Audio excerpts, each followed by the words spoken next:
Praise the Lord बच्चों, मैं आशा करती हूँ बच्चों आप सभी लोग प्रभु में ठीक होगे। अभी तक के जो हमने लेसन देखे हैं बच्चों, मैं विश्वास करती हूँ कि आप उस बातों को मनन कर रहे हैं, ध्यान कर रहे हैं और वे बातें अपने जीवन में अनुकरण कर रहे हैं। तो बच्चों आज हमारा 10th लेसन देखने वाले हैं। तो पाठ की शुरुआत करने से पहले मैं प्रार्थना करती हूँ, आप अपनी जगह पर आंखें बंद कर कर घुटने लेकर बैठिए। प्यारे मसीहा, तेरे नाम को धन्यवाद देती हूँ प्रभु। फिर एक बार प्रभु तूने मुझे और बच्चों को तेरी पवित्र उपस्थिति में इकट्ठा किया, तेरा धन्यवाद देती हूँ प्रभु। प्रभु अब तक के जो लेसन हुए उसके जरिए तूने हमसे बात किया और प्रभु बच्चों को तूने समझने के लिए सहायता दिया, कृपा दिया, इसलिए मैं तेरे नाम को धन्यवाद देती हूँ प्रभु। आज भी प्रभु दाऊद के लेसन के जरिए प्रभु तू हमसे बातें कर, बच्चों को एक एक बात अच्छे से समझने के लिए तू कृपा कर प्रभु। मुझे भी तेरे हाथों में सौंपती हूँ प्रभु, आगे का सारा समय तेरे हाथों में सौंपती हूँ प्रभु। यीशु तेरे नाम से मांगती हूँ, आमीन। तो बच्चों हमारे 10वें लेसन का नाम है चरवाहा जिसे एक राजा के रूप में अभिषेक किया गया है। Lesson number 10, the shepherd who is anointed as a king. इस पाठ का पठन भाग है पहला शमूएल अध्याय 16 और 17। Reading portion 1 Samuel chapter 16 and 17। याद करने के लिए वचन पहला शमूएल अध्याय 16 का 7 वचन। मनुष्य तो बाहर का रूप देखता है, परंतु यहोवा की दृष्टि मन पर रहती है। 1 Samuel chapter 16 verse 7। People look at the outward appearance, but the Lord looks at the heart. बच्चों, हमने हमारे पिछले पाठ में दबोरा नबिया न्यायी महिला के बारे में देखा था। तो बच्चों हमने देखा कि किस तरह सारे इजरायली लोग यहोवा परमेश्वर, जीवित परमेश्वर को छोड़कर अन्य देवताओं के पीछे उनकी उपासना करने लगे। इसलिए यहोवा परमेश्वर का क्रोध उन पर भड़क उठा और यहोवा परमेश्वर ने उनको अन्य लोगों के अधीन कर दिया। वे लोग इजरायली लोगों पर अत्याचार करने लगे। उनके अत्याचार से परेशान होकर सारे इजरायली लोग यहोवा परमेश्वर को पुकारने लगे, उसकी दुहाई देने लगे। इसलिए यहोवा परमेश्वर उनके लिए नबी या न्यायी ठहराता था और वे नबी या न्यायी लोग उनको उस अत्याचार से छुड़ाते थे और यहोवा परमेश्वर के समीप ले आते थे। हमने हमारे पिछले पाठ में देखा बच्चों कि किस तरह सारे इजरायली लोग यहोवा परमेश्वर को छोड़कर बाल और अश्तोरेत देवताओं की उपासना करने लगे। बच्चों हमारे यहोवा परमेश्वर की आज्ञा है कि तू किसी अन्य देवता की उपासना नहीं करना चाहिए। फिर भी यह आज्ञा सारे इजरायली लोग भूल गए। यह आज्ञा भूलकर वे अन्य देवताओं की उपासना करने लगे। इसीलिए यहोवा परमेश्वर का क्रोध उन पर भड़क उठा और यहोवा परमेश्वर ने उनको राजा याबीन के और उसके सिसरा के अधीन कर दिया। तो बच्चों जब यहोवा परमेश्वर ने उनको याबीन राजा के अधीन कर दिया, तब सेनापति सिसरा उन पर अत्याचार करने लगा और उनके अत्याचार से परेशान होकर सारे इजरायली लोग यहोवा परमेश्वर को पुकारने लगे, उसकी दुहाई देने लगे। यहोवा परमेश्वर ने उनकी दुहाई, उनका पुकारना सुनकर यहोवा परमेश्वर ने उनके लिए दबोरा को चुना और दबोरा को यहोवा परमेश्वर ने दर्शन दिया।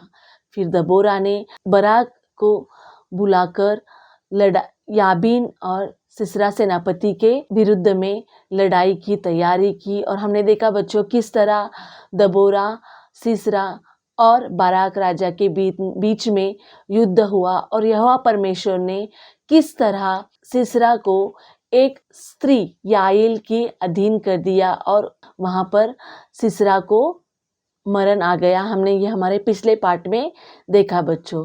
यहोवा परमेश्वर ने सारे इजरायली लोगों को उस सिसरा और राजा याबीन के अधीनता से, उनके अत्याचार से किस तरह छुड़ाया, यह बच्चों हमने हमारे पिछले पाठ में देखा। अब बच्चों हम इस पाठ का भाग देखेंगे। उन दिनों इजरायली लोगों के साथ शमूएल नबी थे। शमूएल नबी सारे इजरायली लोगों का न्याय करते थे और यहोवा परमेश्वर उनके साथ बातें करते थे। यहोवा परमेश्वर की बातें शमूएल नबी सारे लोगों को बताते थे। उन दिनों में कनान में इजरायली लोगों के साथ अन्य लोग भी रहा करते थे। अन्य लोगों के पास उन पर राज्य करने के लिए, उन पर शासन करने के लिए राजा थे। बच्चों ये राजा जो है वो सारी प्रजा पर, मतलब सारे लोगों पर राज्य करते हैं और सारे लोग उनकी बातें मानते हैं और सारे लोग राजा के लिए ही काम करते हैं। तो बच्चों ये राजा अन्य जाति के लोगों में थे। यह बातें इजरायली लोगों ने देखी। इधर शमूएल नबी भी बूढ़े हो गए थे, इसीलिए सारे इजरायली लोग शमूएल नबी के पास आ गए और शमूएल नबी से कहने लगे कि हमारे ऊपर राज्य करने के लिए अन्य जातियों की तरह हम पर भी तू एक राजा कर कर नियुक्त कर। बच्चों ये बातें सुनकर शमूएल नबी को बुरा लगा। उसने सारे लोगों को राजा होने पर की जो कठिनाई आने वाली है, वो कठिनाइयों के बारे में वो बताने लगा। शमूएल नबी ने उनको बताया कि अगर राजा आएगा तो वो राजा आपके ऊपर राज्य करेगा और आपको उसके लिए काम करना होगा। फिर भी बच्चों लोगों ने शमूएल नबी की बातें नहीं मानी, वरन वे राजा की मांग करने लगे। फिर इस विषय में शमूएल नबी ने यहोवा परमेश्वर से प्रार्थना की और यहोवा परमेश्वर की आज्ञा के अनुसार शमूएल नबी ने यह इजरायली लोगों के ऊपर राज्य करने के लिए पहले राजा के रूप में शाऊल का अभिषेक किया। शाऊल राजा पर परमेश्वर का आत्मा था। उसने मोआबी, अम्मोनी, एदोमी और पलिश्ती और अपने चारों ओर के सारे राज्यों पर जय हासिल किया। वह जहाँ जहाँ जाता था वहाँ वहाँ उसे जय प्राप्त होता था। फिर एक बार शाऊल राजा ने यहोवा परमेश्वर की आज्ञा नहीं मानी, इसीलिए यहोवा परमेश्वर ने उसे राजा के रूप में नापसंद किया, उसका अस्वीकार किया।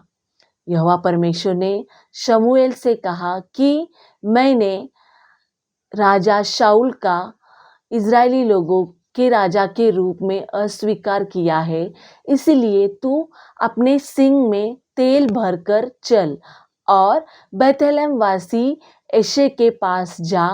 उसके पुत्रों में से एक को मैंने राजा कर कर नियुक्त किया है। बच्चों यिशै के 8 पुत्र थे और शमूएल नबी नहीं जानते थे कि यहोवा परमेश्वर ने किस पुत्र को राजा कर कर नियुक्त किया है। परमेश्वर की आज्ञा के अनुसार शमूएल नबी अपने सींग में अभिषेक का तेल लेकर बैतलहम को चले गए। जब वे बैतलहम पहुंचे तब उन्होंने वहां के सारे बुजुर्गों को इकट्ठा किया, जिसमें यिशै भी शामिल थे। फिर शमूएल ने यिशै के पुत्र को बुलवाया। फिर यिशै ने अपने सबसे बड़े पुत्र एलियाब को वहां पर बुलाया।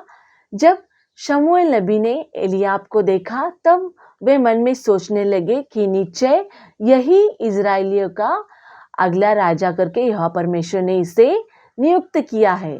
लेकिन बच्चों यहोवा परमेश्वर ने शमूएल नबी से कहा कि न तो उसके रूप में दृष्टि कर और न उसके कद की ऊंचाई को देख, क्योंकि यहोवा परमेश्वर ने इसे अयोग्य जाना है। यहोवा परमेश्वर ने इसे नहीं चुना है, क्योंकि मनुष्य का देखना और यहोवा का देखना बहुत अलग है। मनुष्य जो है वो बाहरी रूप देखता है, लेकिन यहोवा परमेश्वर मन के अंदर दृष्टि करता है। इसलिए बच्चों यहोवा परमेश्वर ने उसे उसके पहले पुत्र यिशै के पहले पुत्र को नहीं चुना। फिर यिशै ने अपने अगले पुत्र को शमूएल के सामने भेजा। यहोवा परमेश्वर ने बच्चों उसे भी नहीं चुना। फिर शमूएल नबी ऐसे से कहने लगे कि यहोवा परमेश्वर ने इसे भी नहीं चुना।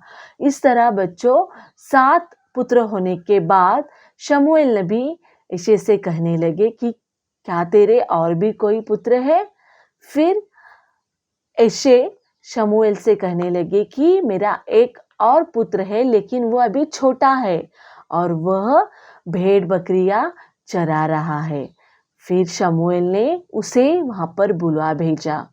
जब दाऊद वहां पर आया, जो यिशै का सबसे छोटा पुत्र था, वहां पर आ गया, तब यहोवा परमेश्वर ने शमूएल से कहा कि वह यही है। तब शमूएल ने अपने सिंग में तेल लिया। तो बच्चों यह देखो, यह सिंग है, इसमें अभिषेक का तेल है। तो बच्चों ये अभिषेक का तेल जो है, यह दावीद जो छोटा पुत्र है, सब में छोटा पुत्र है, शमूएल नबी उसके ऊपर डालकर उसको राजा के रूप में सबके सामने अभिषेक कर रहे हैं। तो बच्चों इस तरह यहोवा परमेश्वर ने दाऊद की नियुक्ति इज़राइल का अगला राजा कर किया।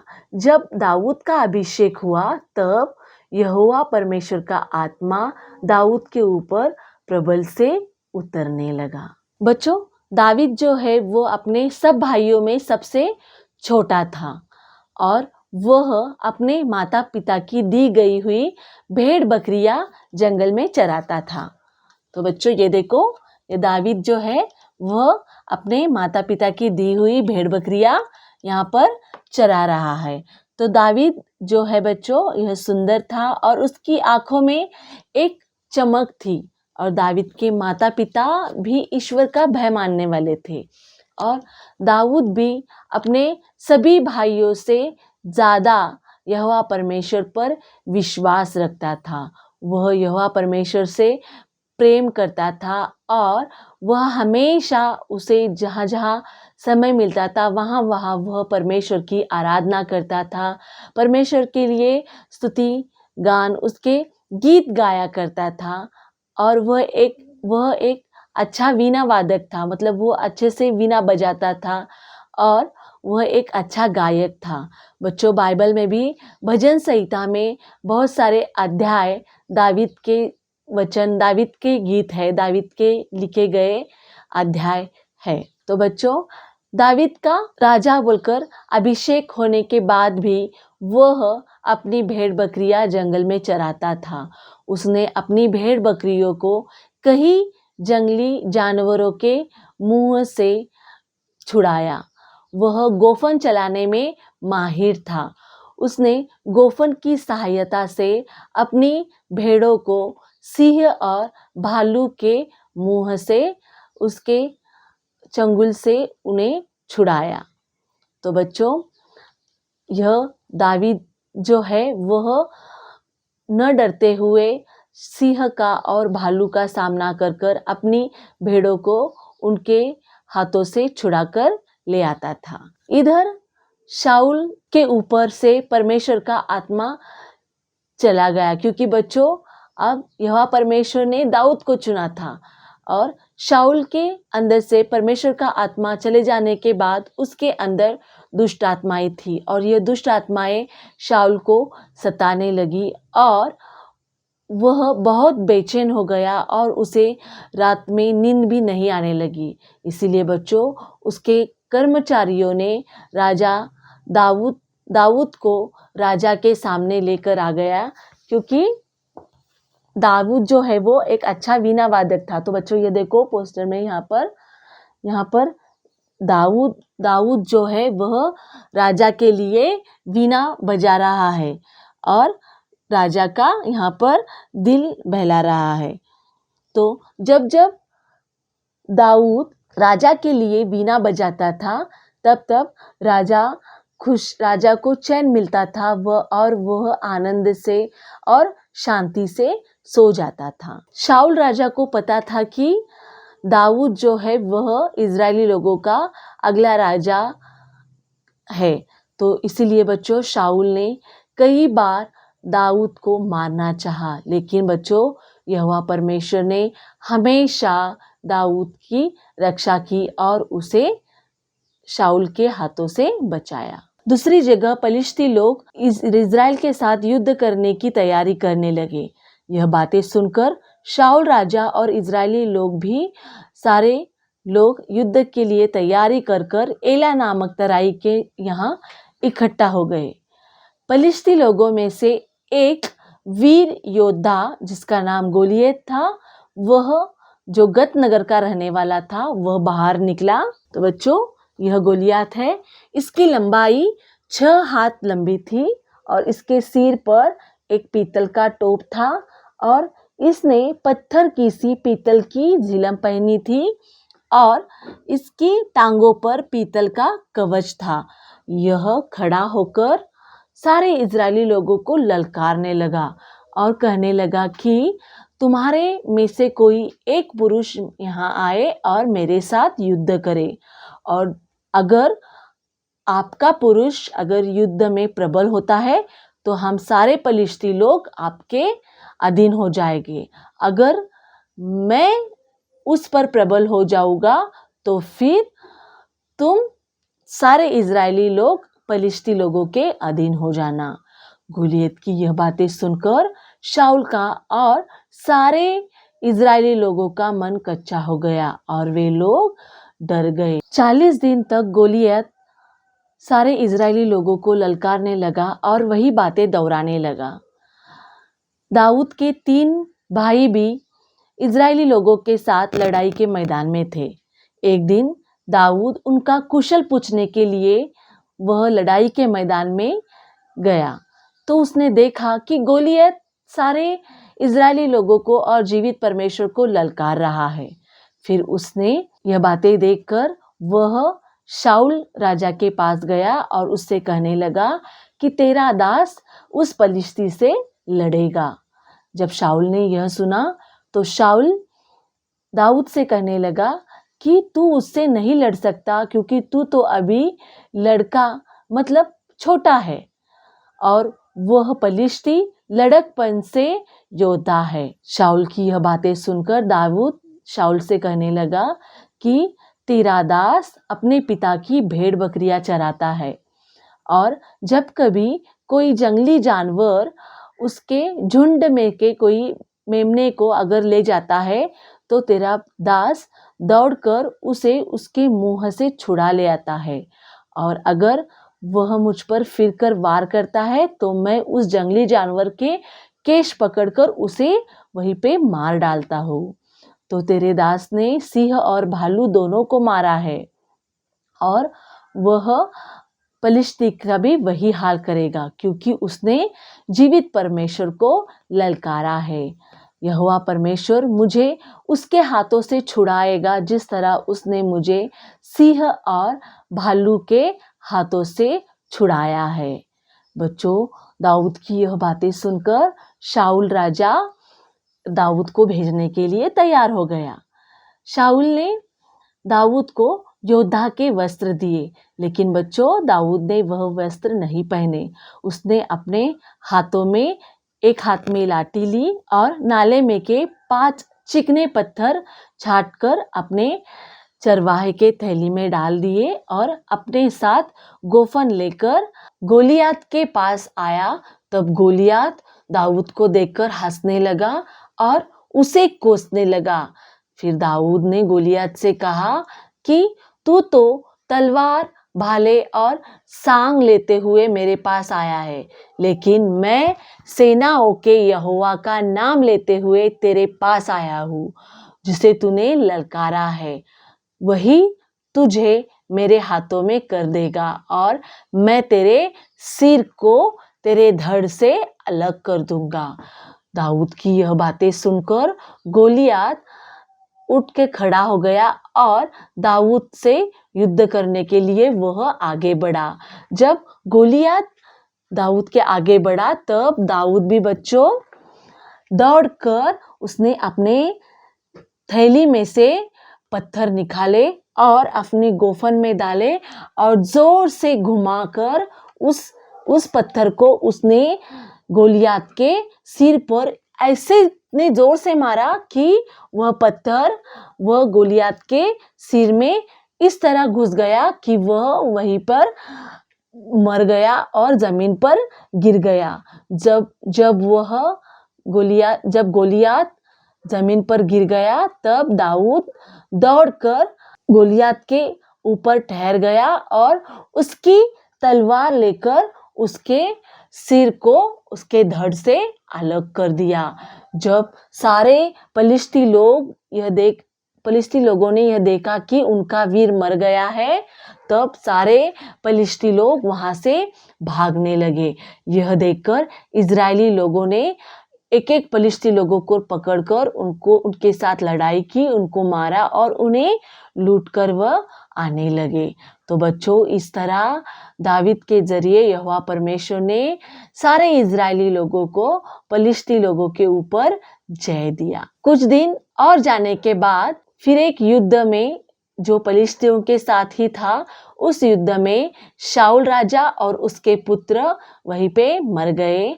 फिर जो यहोवा परमेश्वर के मन के अनुसार जो राजा था, जो दाऊद राजा यहोवा परमेश्वर ने चुना था, उसकी नियुक्ति इज़राइल का राजा बोलकर हो गई। तो बच्चों, अब हम इस लेसन से क्या सीखते हैं यह बात देखेंगे।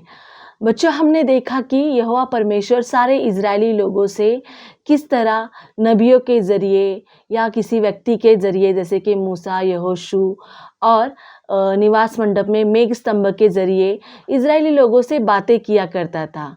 लेकिन बच्चों, इजरायली लोगों ने अन्य जाति के लोगों को देखकर यहोवा परमेश्वर को तुच्छ जाना और उन्होंने अपने लिए राजा की मांग की। तो बच्चों, हमें अन्य जाति के लोगों को देखकर या हमारे आसपास के लोगों को देखकर हमें उनके जैसा नहीं करना चाहिए। बच्चों, हमें हमेशा जो यहोवा परमेश्वर की आज्ञा है, जैसा यहोवा परमेश्वर ने कहा है, वैसे ही हमें करना चाहिए और हमें हमेशा यहोवा परमेश्वर से ही बातें करनी चाहिए।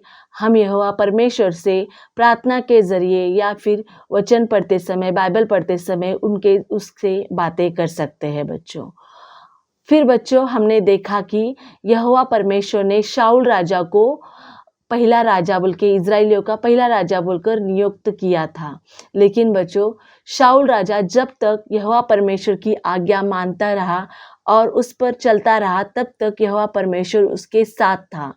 जब उसने यहोवा परमेश्वर की आज्ञा तोड़ी, यहोवा परमेश्वर की बात नहीं मानी, तब परमेश्वर का आत्मा शाऊल राजा को छोड़कर चला गया।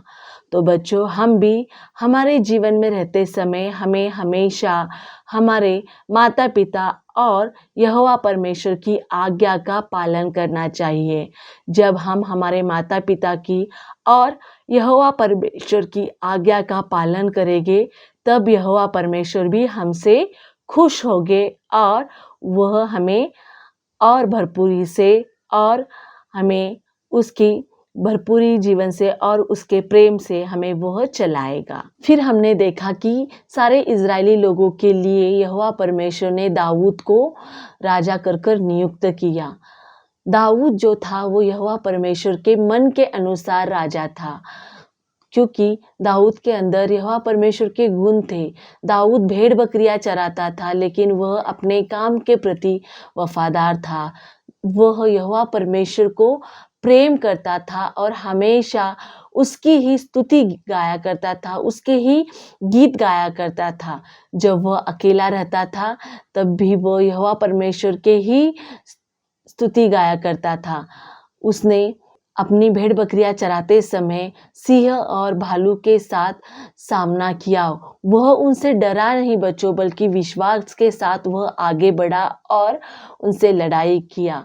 इसीलिए बच्चों, यहोवा परमेश्वर ने उसको अपने मन के जैसा राजा कहा। जिस तरह बच्चों हमने मेमोरी वर्स में पढ़ा कि यहोवा परमेश्वर हमारे मनों को देखता है, मनों को परखता है, मनों को जांचता है। तो बच्चों, हमें भी हमेशा हमारे मन के अंदर हमेशा यहोवा परमेश्वर की स्तुति करना चाहिए। हम जहाँ कहीं भी होते हैं, हमें हमेशा यहोवा परमेश्वर की ही स्तुति करना चाहिए, उसको ही धन्यवाद देना चाहिए और हमेशा हमें उसके ही गुण गाना चाहिए। और हमारे मनों में हमें कभी भी बच्चों बुरी बात नहीं लाना चाहिए। फिर बच्चों हमने देखा कि गोलियात इतना बड़ा रहने से भी दाऊद उससे डरा नहीं, बल्कि यहोवा परमेश्वर पर विश्वास रखते हुए दृढ़ता के साथ उसने गोलियात से कहा कि मैं यहोवा परमेश्वर के नाम से तेरे पास आया हूँ। और बच्चों वह उससे डरा नहीं। सारे इजरायली लोग, शाऊल राजा भी गोलियात के बातों से और गोलियात को देखकर डर गए बच्चों। लेकिन दाऊद छोटा रहने से भी वह उससे डरा नहीं, बल्कि दृढ़ता से उससे सामना किया और उस पर जय प्राप्त किया, क्योंकि उसको यहोवा परमेश्वर पर विश्वास था कि जिस तरह यहोवा परमेश्वर ने उसे सिंह और भालू के हाथों से छुड़ाया, उसी तरह यहोवा परमेश्वर उसे गोलियात के हाथों से भी छुड़ाएगा। यह विश्वास उसको था, इसीलिए वह दृढ़ता के साथ उसका सामना किया। बच्चों हमें भी हमारे हर एक कठिन समय में दृढ़ता के साथ यहोवा परमेश्वर पर ही विश्वास रखते हुए आगे बढ़ना चाहिए। यहोवा परमेश्वर यह बातें करेगा क्या नहीं, ऐसे अविश्वास हमारे जीवन में लाना नहीं चाहिए बच्चों। यहोवा परमेश्वर जो कुछ हमारे जीवन में करता है वह हमारे भलाई के लिए करता है।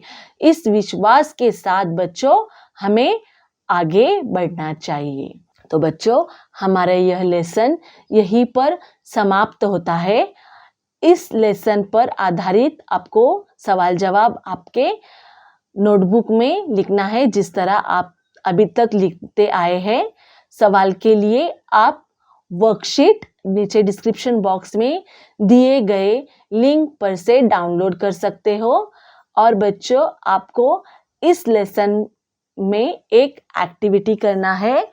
आपको एक गिटार बनाना है, या फिर बच्चों आपको जो आपका जो फेवरेट इंस्ट्रूमेंट है, तबला या फिर बांसुरी या फिर कोई सितार, आप उसको बना सकते हैं। और इस तरह बच्चों एक साइड में, उस इंस्ट्रूमेंट के एक साइड में आपको भजन संहिता अध्याय 8 का 2 वचन उस पर लिखना है।